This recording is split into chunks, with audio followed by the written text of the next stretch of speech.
The large meeting hall fell silent as Commander Alan Wright entered.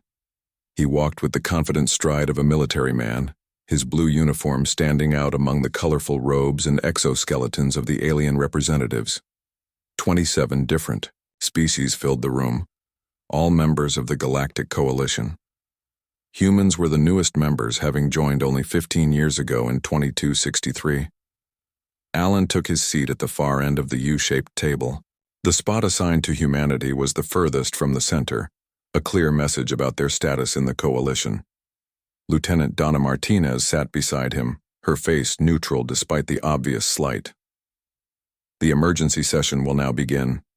Announced the meeting AI in 28 different languages simultaneously. High Admiral Zolthrak rose from his seat at the center of the table. His blue-green scales shimmered under the bright lights as he towered over most other representatives.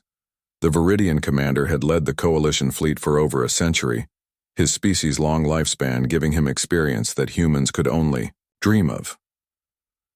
"The Scourge has broken through our outer sensor network," Zolthrak said without preamble. His voice was deep and rumbling, each word carefully measured. "Their hive ships have consumed 3 uninhabited systems already. Our projections indicate they will reach populated worlds within 30 days. Murmurs rippled through the assembly. The Scourge was not a new threat, but never before had they amassed such numbers or moved with such purpose. Zolthrak continued, "We must unite our fleets immediately. Every capable ship must join the defense force at the Kelnar boundary." Alan exchanged glances with Donna. This was their chance to prove humanity's worth to the coalition. After years of being treated like children who had accidentally wandered into adult conversation, they could finally show their value. "Earth will contribute our entire battle fleet," Alan said, standing up. 48 vessels fully crewed and combat ready. The silence that followed lasted only a moment before it was broken by the unmistakable sound of laughter. It started with the Trexian representative, a sound like metal grinding against stone before spreading to several others. High Admiral Zolthrak didn't laugh, but his mouth curved into what passed for a smile among his kind. "Commander Wright," he said, his voice dripping with condescension, "while we appreciate Earth's enthusiasm, this is not a situation for museum pieces." Alan felt his face grow hot, but he kept his expression neutral. "Our ships are fully functional. And your vessels use physical propellant weapons and metallic hulls," interrupted a Delvan representative, her crystalline body shimmering with amusement. "The Scourge would tear through them like air. Not to mention," added another alien, "your fastest ships can barely reach 80% light speed. They would arrive after the battle is already decided." Alan remained standing, though every instinct told him to sit down and avoid further humiliation. "Admiral, at least allow us to—" "The Coalition thanks Earth for its offer," Zolthrak said firmly, "but your fleet would be better positioned as a last line of defense for your own system. Should we fall, you can at least give your people a few more days of life." The dismissal was clear. Alan sat down slowly, his jaw clenched. "Don't let them get to you," Donna whispered. "They don't understand what they're turning down." The planning continued without human input. Holographic displays showed the positions of nearly 3,000 Coalition vessels, each one a marvel of technology. Unlike human ships, Coalition vessels were sleek and beautiful, powered by exotic matter and defended by energy fields that could deflect almost anything. "Almost anything. The Scourge adaptation rate concerns me," said a Nexari scientist, her 6 limbs manipulating the display to show previous encounters.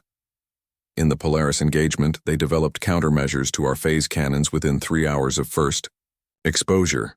Zolthrak nodded gravely. "Which is why we will deploy our full spectrum of weapons simultaneously. They cannot adapt to everything at once." Alan leaned forward, studying the Scourge ships on display. They were unlike anything evolved, naturally, half-living, half-machine monstrosities that grew and changed during battle. Their twisted forms reminded him of deep-sea creatures from Earth's oceans, but scaled up to city size. After 2 hours of planning, the Coalition's strategy was set. Ships would form in layers, with the most advanced vessels at the front and less capable ones supporting from the rear.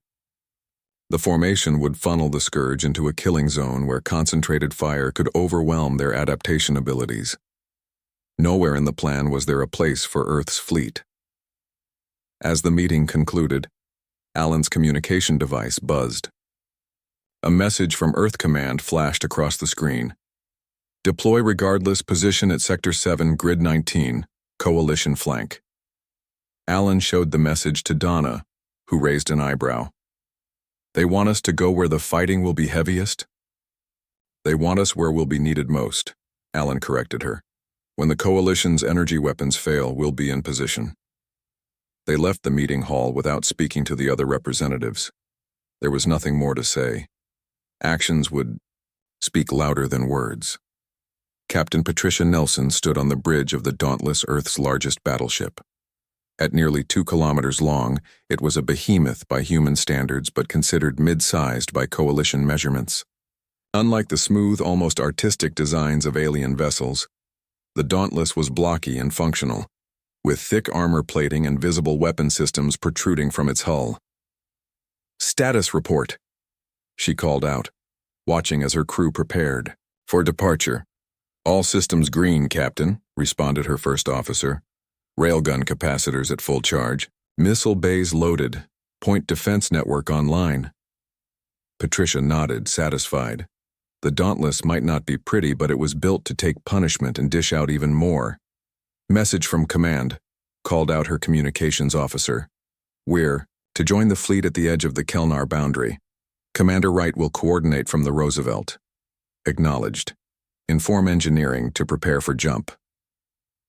The Dauntless, along with 47 other human ships, broke orbit from the Coalition station. No alien vessels escorted them. No farewell messages were sent. As far as the Coalition was concerned, the human fleet was embarking on a suicidal gesture, not worth the energy to dissuade them. In the engine room of the Dauntless, Chief Engineer Kevin Powell moved with purpose among the massive fusion reactors. His team worked double shifts, making sure every system was at peak performance. "They think these are outdated," he muttered to his assistant, patting the thick wall of a cooling pipe. 15,000 years of human warfare went into these designs. His assistant nodded. "The aliens forgot the basics when they discovered energy fields, everything's shields and lasers with them." "And when those shields fail?" Kevin asked rhetorically. "What's behind them? Paper-thin hulls and exposed systems?" The engine room hummed with power as the human fleet prepared to make its point to the galaxy. Commander Alan Wright stood on the bridge of the USS Roosevelt, watching the stars blur as the human fleet moved into position. On his view screen, the Coalition's main force was visible in the distance, 3,000 ships arranged in perfect formation, their energy fields creating a beautiful aurora in the vacuum. Beside him, Lieutenant Donna Martinez studied the tactical display. Coalition forces are engaging the Scourge advanced scouts, energy weapons performing as expected. Alan nodded. "They always work well at first. Let's wait and see." "Sir," called out his communications officer, "we're receiving a message from High Admiral Zolthrak." Alan sighed. "Put it through." The Admiral's reptilian face appeared on screen. "Commander Wright, your fleet has not been authorized to deploy to this sector. Return to your designated position immediately." "With respect, Admiral," Alan replied calmly. "Earth has authorized this deployment. We will hold this position. Your primitive vessels will be destroyed within minutes of engagement. This is not a request, it is an order." Alan's face remained impassive. "We'll take our chances, Admiral. Right out." The screen went dark. Around him, the bridge crew continued, their preparations in tense silence. "They're going to be furious when we save them," Donna said quietly. Alan allowed himself a small smile. "Maybe, but first we need to survive long enough to be proven right." Ahead of them, the first wave of the Scourge main fleet emerged from faster-than-light travel. Thousands upon thousands of twisted biomechanical ships, each one larger than the last. The Coalition fleet's energy weapons flared brilliantly as the battle began. Alan Wright watched calmly. waiting for the moment when everything would change, the moment when the galaxy would learn what humanity had known for centuries. Sometimes the old ways were still the best. The first wave of Scourge ships crashed against the Coalition fleet like a dark tide. Energy weapons flashed across space, tearing apart the biological hulls of the enemy vessels. For the first hour, it seemed like the Coalition's confidence was well placed. Admiral Frank Bennett watched from the command deck of the USS Roosevelt, his weathered face illuminated by the tactical displays. Unlike Commander Wright, who was directing their battle group, Bennett was responsible for Earth's entire contribution to this war.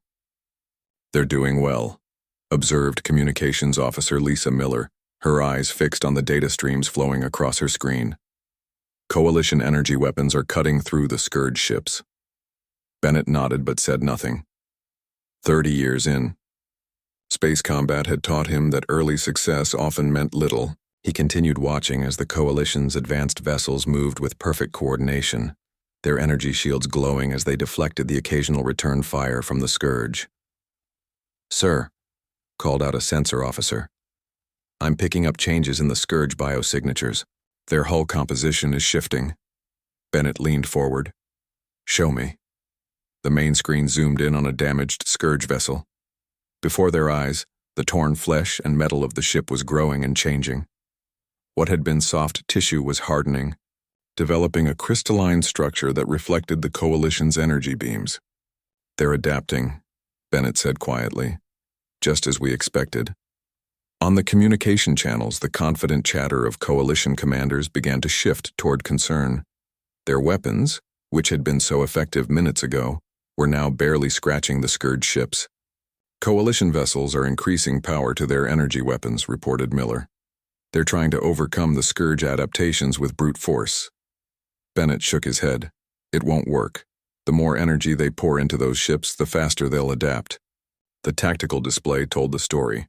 Coalition ships continued firing their increasingly ineffective weapons while the Scourge advanced relentlessly.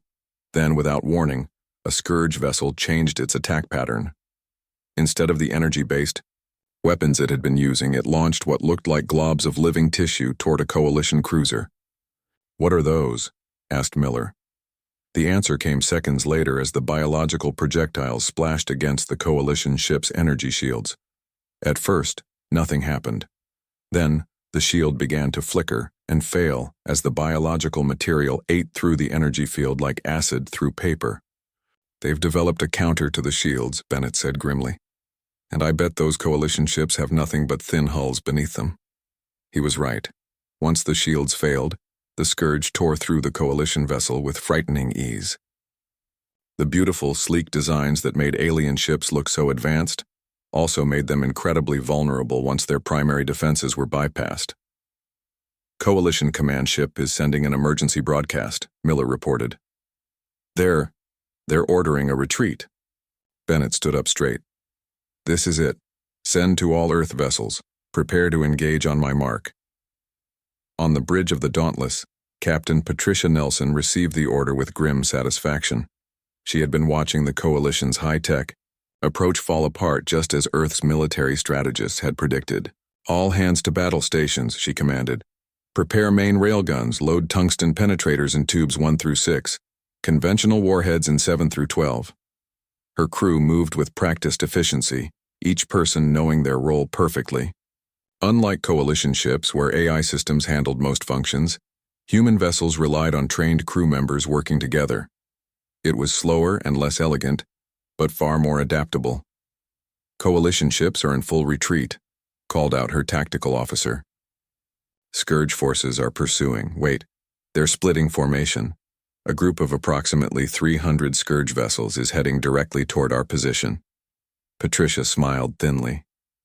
"They've noticed us. Good. Engines to full. Move us between the Scourge and the retreating Coalition ships." The helmsman looked back at her with concern. "Captain, that will put us directly in their path with no support." "That's exactly where we need to be, Lieutenant. Execute the order." The Dauntless surged forward, its massive engines pushing the heavily armored vessel toward the oncoming enemy. Around them, the rest of Earth's fleet followed suit. forming a wall of metal between the Scourge and the retreating coalition. "They think we're sacrificing ourselves," Patricia said to no one in particular. "Let's show them what humans can really do." High Admiral Zolthrak stared at his display in disbelief. The human fleet was moving to intercept the Scourge pursuit force, a suicide mission if he had ever seen one. Their primitive vessels would be torn apart within minutes. "The humans are buying us time to regroup," said his second-in-command, a noble but futile gesture. Zolthrak wasn't so sure. Something about the confident way the Earthships moved bothered him. They weren't behaving like vessels on a desperate last stand. They were moving into attack formation. "Maintain visual feed on the human fleet," he ordered. "I want to see what happens." Commander Alan Wright stood on the bridge of his vessel as the fleet moved into position. Around him, crew members worked at their stations with quiet intensity. "Coalition forces have cleared our firing solution," reported Lieutenant Donna Martinez. "We have clean shots at the Scourge Vanguard." Wright nodded. "Signal the fleet, fire on my mark." He paused, watching as the enemy drew closer, then spoke one word. "Fire." Across the human fleet, weapons that the Coalition had dismissed as obsolete roared to life. Massive railguns accelerated tungsten rods to a significant fraction of light speed before launching them into space. Unlike energy weapons, there was no beautiful light show, no spectacular visual display, just silent death moving through the vacuum. The first salvo hit the Scourge ships seconds later. The results were immediate and devastating. The kinetic penetrators tore through the biological hulls like bullets through flesh. Ships that had adapted to deflect and absorb energy weapons had no defense against solid projectiles moving at relativistic speeds. "Direct hits across the board," Martinez reported, not bothering to hide her satisfaction. "Enemy vessels showing catastrophic damage." Before the Scourge could respond, the second wave of human attacks launched. Missiles, simple in concept but advanced in execution, streaked toward the damaged enemy ships. Some carried conventional explosives, others nuclear warheads, and some were loaded with electronic warfare packages designed to disrupt the Scourge's hive-mind communication. On the main view screen, Wright watched as explosions blossomed across space. The Scourge ships, so effective against the Coalition's energy weapons, were being torn apart by technology that most galactic civilizations had abandoned thousands of years ago. "They have no defense against kinetic weapons," Wright said, allowing himself a small smile. "They evolved alongside the Coalition, adapting to energy-based attacks. They've never faced old-fashioned bullets and bombs." "Coalition command ship is hailing us," reported the communications officer. Wright nodded. "Put them through, High Admiral." Zolthrak's face appeared on screen, his expression a mixture of shock and reluctant admiration. What weapons are you using?" he demanded. "The same ones we offered to bring to the battle earlier," Wright replied calmly. "Physical projectiles, explosive devices, and nuclear warheads. Technology your people abandoned millennia ago. But they're so primitive." "Sometimes," Wright said, "primitive is exactly what you need. The Scourge evolved defenses against your advanced weapons. They never needed to defend against ours." A new alert sounded. The Scourge ships were regrouping, changing their approach. "They're adapting again," Martinez warned. "Developing thicker armor plating to counter our kinetic weapons." Wright nodded. "As expected. Signal the fleet to switch to electromagnetic pulse warheads. Let's see how their biological circuits handle a good old-fashioned EMP." As the human fleet pressed its attack, the Coalition vessels that had been retreating now paused, watching in amazement as the supposedly primitive human ships tore through enemies that had defeated their advanced technology. "Request permission to send tactical data to the Coalition flagship," Martinez said quietly. Wright considered for a moment, then nodded. "Send it. Include full specifications on our weapon systems and tactical approach. They laughed at our ancient fleet. Now let's teach them why we still use it."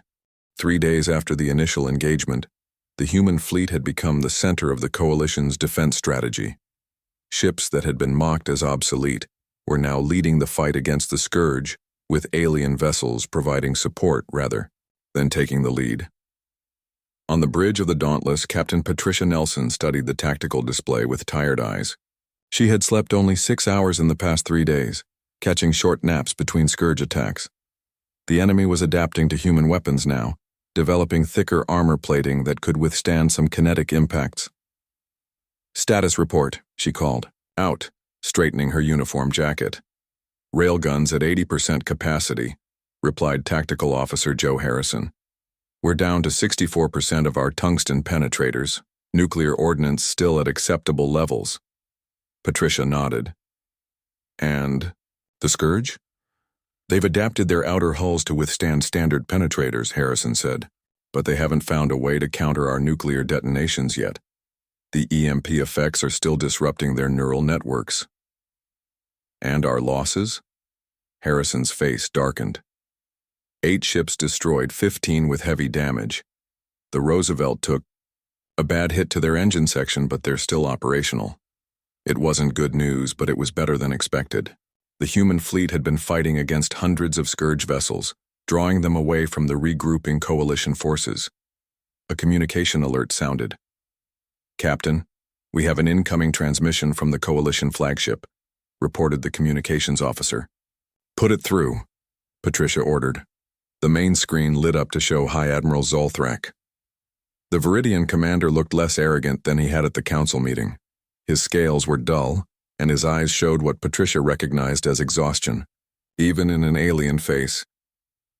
"Captain Nelson," he said, his voice notably lacking its usual condescension. "The Coalition Council has officially requested Earth's guidance in adapting our vessels to utilize your methods." Patricia kept her expression neutral, though she wanted to smile. "We would be happy to assist, Admiral. I'll have our engineering team prepare instructional materials." Zolthrak continued. "We are also sending a military observer to your vessel. Commander Zex Terrell will arrive by shuttle within the hour. He will learn from your tactics. We look forward to working with him," Patricia replied diplomatically. After the transmission ended, she allowed herself a small smile. "It seems our ancient fleet isn't so funny anymore." In the engineering section of the Dauntless, Chief Engineer Kevin Powell was explaining the basics of railgun technology to a group of coalition engineers who had arrived on the observer shuttle. Their confusion would have been amusing if the situation weren't so dire. "So you accelerate a solid projectile using magnetic fields?" asked a Trexian engineer, the same species that had laughed at the council meeting. "But the energy requirements must be enormous." "Less than you'd think," Kevin replied, patting the massive railgun assembly. "And certainly less than what your phase cannons use. Plus, there's no radiation signature until it fires, making it harder to detect." A Delvan engineer studied the tungsten penetrator with crystalline eyes. "And these simply punch through the enemy hull? No energy discharge?" "Sometimes the simplest solution is the most effective," Kevin said. "Your enemies evolved defenses against energy weapons because that's all anyone has used for millennia.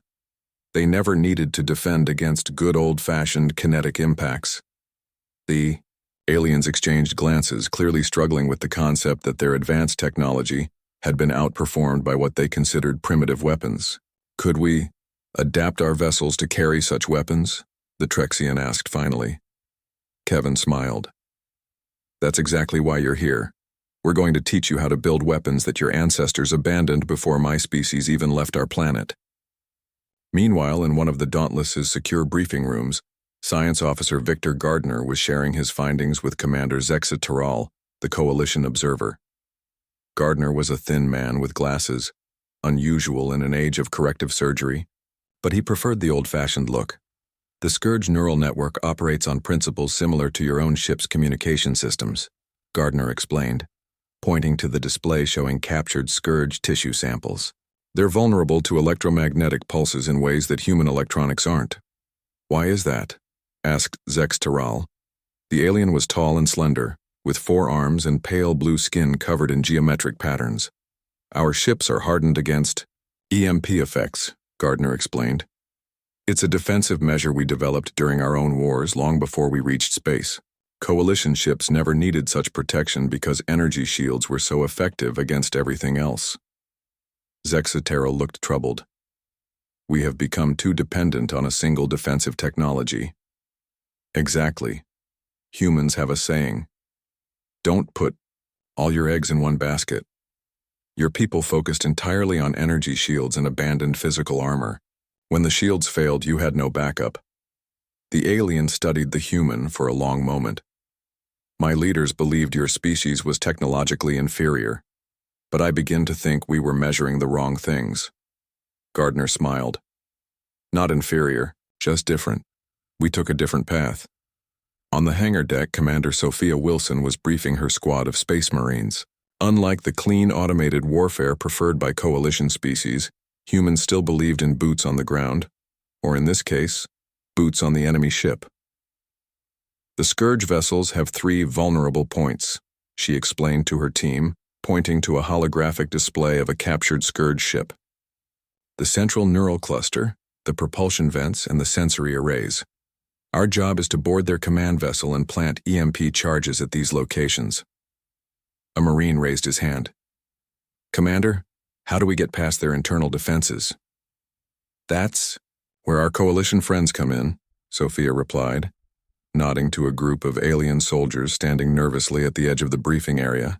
They're lending us phase shift technology that will let us bypass most internal barriers. We provide the muscle. They provide the tech. The alien soldiers looked uncomfortable. Their species had long ago moved away from direct physical combat, preferring drone warfare and automated systems. The idea of personally boarding an enemy vessel seemed barbaric to them. Any more questions? Sophia asked. When no one spoke up, she nodded sharply. Gear up. We launch in 30 minutes. Back. On the bridge, Captain Nelson was meeting with the newly arrived coalition engineers under Chief Engineer Morgan's guidance. They were reviewing plans to retrofit coalition ships with makeshift railguns and physical armor plating. The materials required are relatively simple, Morgan explained.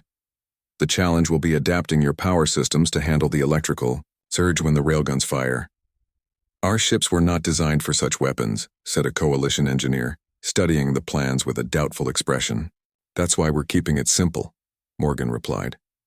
These won't be as powerful as purpose-built human railguns, but they'll be effective enough against the Scourge. Right now, having any kinetic weapons is better than none. Patricia watched the exchange with pride. Humanity was teaching technology to species that had been spacefaring when humans were still figuring out agriculture. The irony wasn't lost on her. Tactical Officer Harrison approached her with a data pad.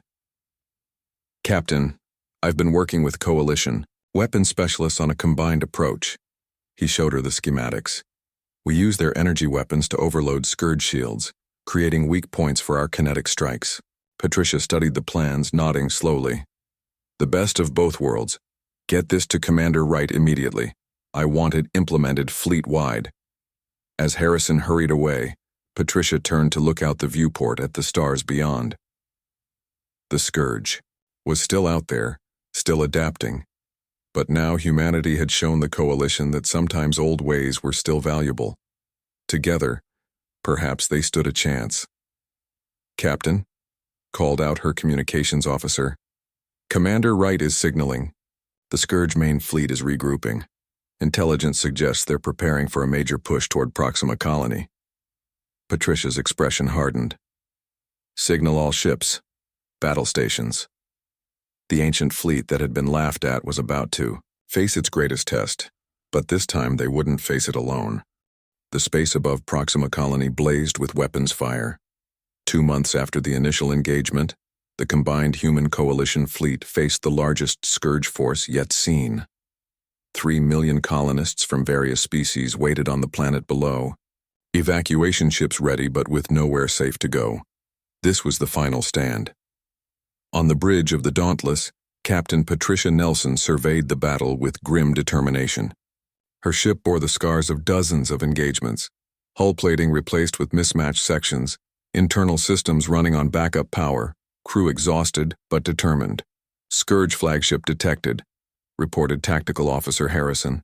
It's twice the size of anything we've encountered before. Patricia studied the massive enemy vessel on the main screen. Unlike the smaller Scourge ships, this one pulsed with eerie light, its biological components more pronounced than the mechanical ones. That's their command center, she said. The core of their hive mind. A communication alert sounded. Incoming. Transmission from Earth Command, called out her communications officer. The screen split to show Admiral Frank Bennett. His face was solemn. Captain Nelson, we've received new intelligence. Dr. Susan Peters has developed a biological agent that could disrupt the Scourge neural network permanently, but it needs to be delivered directly to their flagship's central chamber. Patricia understood immediately what this meant. A suicide mission. Bennett nodded slowly. The delivery system needs to be detonated from inside the flagship. We're asking for volunteers. Before Patricia could respond, Commander Wright's face appeared on a third section of the screen. The Roosevelt is already damaged beyond repair, sir. We'll take the mission. No, Patricia said firmly. The Dauntless is closer to the Scourge line. We have a better chance of breaking through. She locked eyes with Admiral Bennett. We'll do it.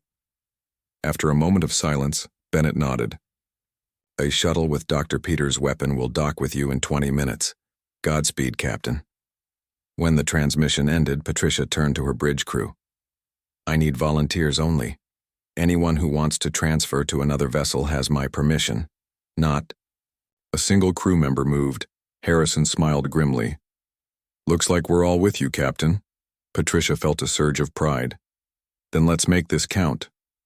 At Coalition headquarters, Grand Counselor Vexa Sharath stood with High Admiral Zolthrak, watching the battle unfold on the massive tactical display. The counselor was old even by the standards of his long-lived species, his skin a pale yellow, with age markings across his face. The humans continue to surprise us, Vexa Sharath observed. Their vessels have taken losses that would have broken the spirit of many Coalition forces. Zolthrak nodded, his earlier arrogance completely gone. They fight differently than we do. While we seek to preserve our advanced technology at all costs, they're willing to sacrifice themselves if it achieves the objective. A primitive approach, said the counselor, but effective in its own way. On the display, they watched as the remaining human ships, now reinforced with Coalition vessels that had been hastily retrofitted with kinetic weapons, pressed their attack against the Scourge. Look there, Zolthrak said suddenly, pointing to a section of the battle. The Dauntless is breaking formation, driving straight for the Scourge flagship. What are they doing? Asked the counselor. Something brave, replied the admiral. Or foolish. Often with humans, it's hard to tell the difference. On the engineering deck of the Dauntless, Chief Engineer Powell worked frantically with his team to prepare the ship for its final mission. Coalition engineer Daniel Morgan had joined them, bringing knowledge of the alien technology they were integrating with their own systems.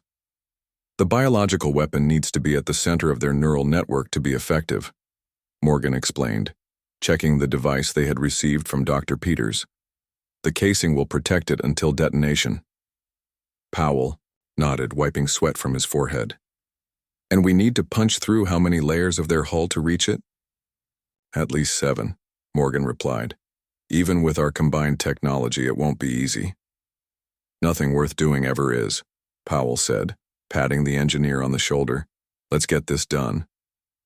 In the medical bay, Dr. Susan Peters was explaining the weapon to Captain Nelson. The doctor was a short woman with curly hair and intense eyes that reflected her brilliant mind. It's a tailored virus, she explained. It will attack the biological components of the Scourge neural network, shutting down their hive mind. Without central direction, their ships will be disorganized, vulnerable. How long until it takes effect? Patricia asked. Minutes after detonation. But it needs to be delivered to the central core. Their outer layers have too many isolated systems that could contain the spread. Patricia nodded. So we need to get inside them. Yes, Dr. Peters confirmed. Deeper than any ship has gone before. The Dauntless surged forward, all weapons firing. Around it, several other human ships and Coalition vessels provided covering fire, drawing away Scourge attackers. Hull integrity at 62%, reported an engineering officer on the bridge. Keep going, Patricia ordered. Full power to forward shields. The ship shuddered as Scourge weapons found their mark. Unlike earlier encounters, these attacks were coordinated, focused on the Dauntless as if the enemy knew what they were planning. "They're targeting us specifically," Harrison noted. "The hive mind has identified us as the primary threat." "Good," Patricia replied. "That means we're on the right track." The massive Scourge flagship loomed ahead, its twisted form growing larger on the view screen.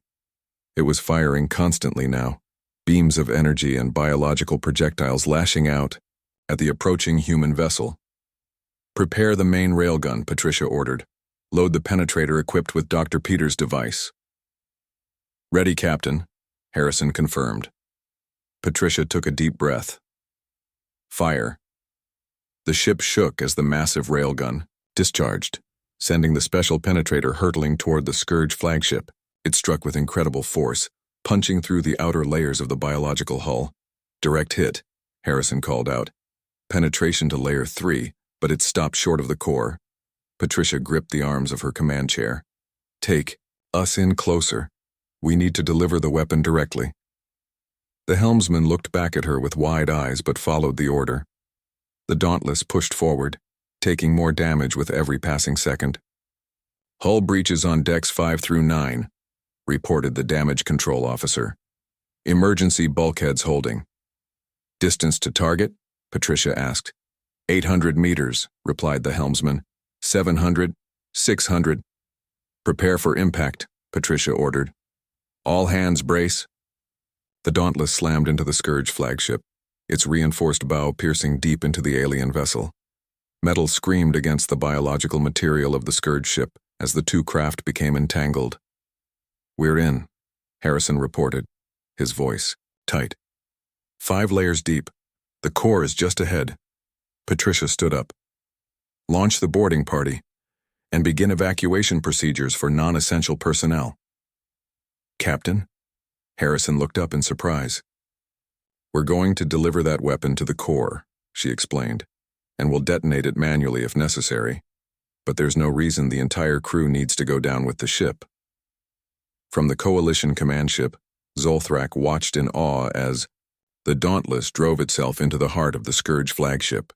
It was a tactic no Coalition commander would ever have considered, sacrificing a valuable vessel in such a direct attack. "They've breached the outer layers," reported his tactical officer.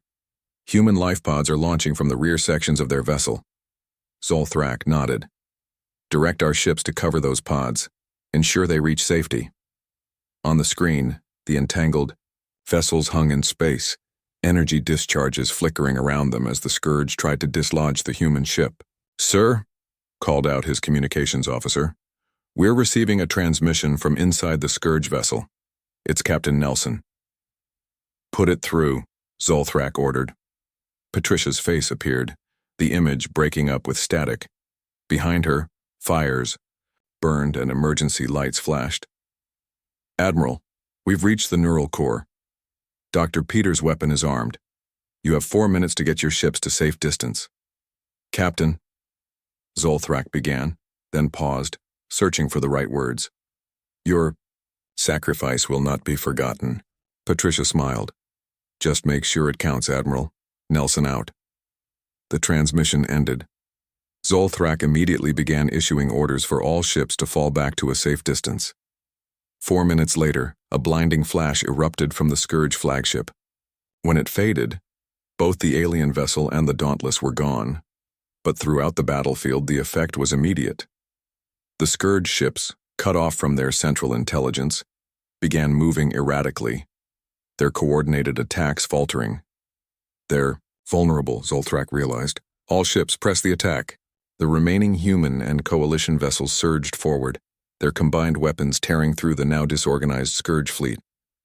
It wasn't a battle anymore. It was a rout. 1 month later, Commander Alan Wright stood in the Grand Assembly, hall of the Coalition headquarters. The same room where humanity had been mocked now held a solemn ceremony, honoring the crews of the Dauntless and other ships lost in the battle.